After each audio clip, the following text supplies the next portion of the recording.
Htafc, we are sponsored by Regal Elevators and Lifts Consultants Limited, a company that is owned and operated by a Millwall fan, just like every single one of the sponsors you can already see on the screen. If you are going to do a bit of business in 2022, then please keep it in the Millwall family by checking out all of our sponsors' website links in the description below. This is your preview show looking ahead to Saturday's away trip to bottom of the table Huddersfield. It will be a difficult test as always. Let's start by taking a look at the 11 that Gary Rowett might pick to get the job done. And so 4 wins on the spin for the Lions sees us sitting pretty in the playoff places. Some great performances, goals coming from all over the pitch. A Bradshaw hat-trick, then players like Styles coming in who weren't in the opening 11 getting goals when they do come in, and there's very much competition for places. What do I think you'll go with? Well, of course, George Saville dropped out through illness on match day and was replaced by Jamie Shackleton. Mason Bennett also dropped out and was replaced by Styles. That one surprised me. However, Rowett has said since then that he's trying to ease Mason back into the fold. So he's got a difficult decision now. I would have said 100% Bennett will start this Saturday. However, with Styles scoring and doing well in the game, he warrants keeping his place. Could you maybe see Volsammer come out and Bennett come in? I don't know. But it's interesting for us as fans to see what happens, and it keeps the opposition guessing. I think he may go with an unchanged side once again, which will be harsh on Saville if he is back from illness, amongst others. But, you know, don't change a winning side, although we did do that between West Brom and Watford. The big one, of course, is Sean Hutchinson is out, still awaiting the results of his scan. He limped off at half-time with Murray Wallace still not fit, I believe.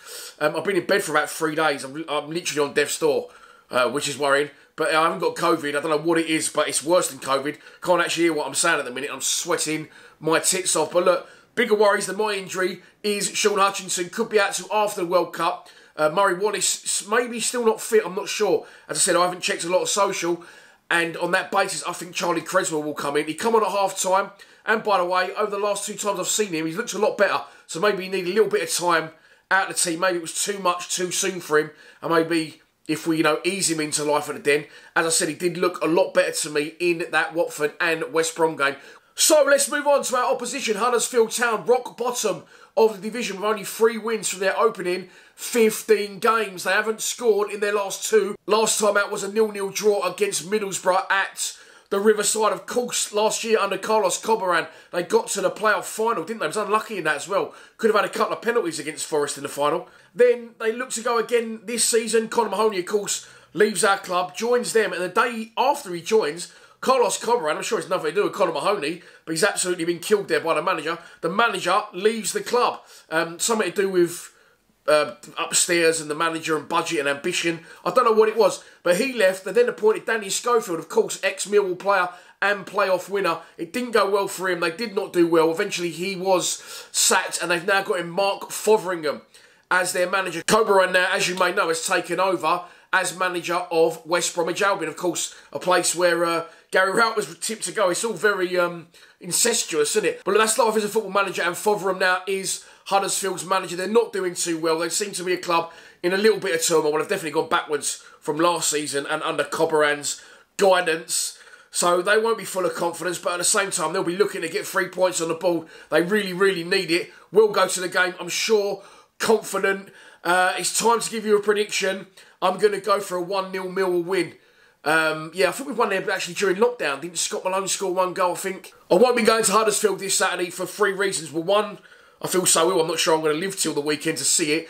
2, I refused point blank to go there after last season when we didn't have a shot, and it's one of the worst performances I've ever seen in my life. And Scott Malone nearly killed my kid with a shot pre-match. He took his head off and snapped the chair in half right next to him. And 3, I am having an operation early next week, so I won't be at the game. However, the O'Maras will be. They'll be calling you in at full time amongst other fan cams, and of course our wonderful sponsor Regal Elevators will be there as well. I'll be live streaming if I feel better. If I feel like this, I absolutely won't be. You've no doubt seen a record amount of pictures being put up on the screen today because it has taken me forever to get my words out. I'm in absolute bits, so I'm going to leave it there. Good luck if you're going. Hopefully we'll take a few fans up, and we should do really after some good recent performances. Yeah, and I'm going for a 1-0 win, and I'm going for Jake Cooper to get the goal, which will see us 5 wins on the spin. and dangerously close to the summit of the Championship. Please subscribe to Lions TV. Come on, you Lions.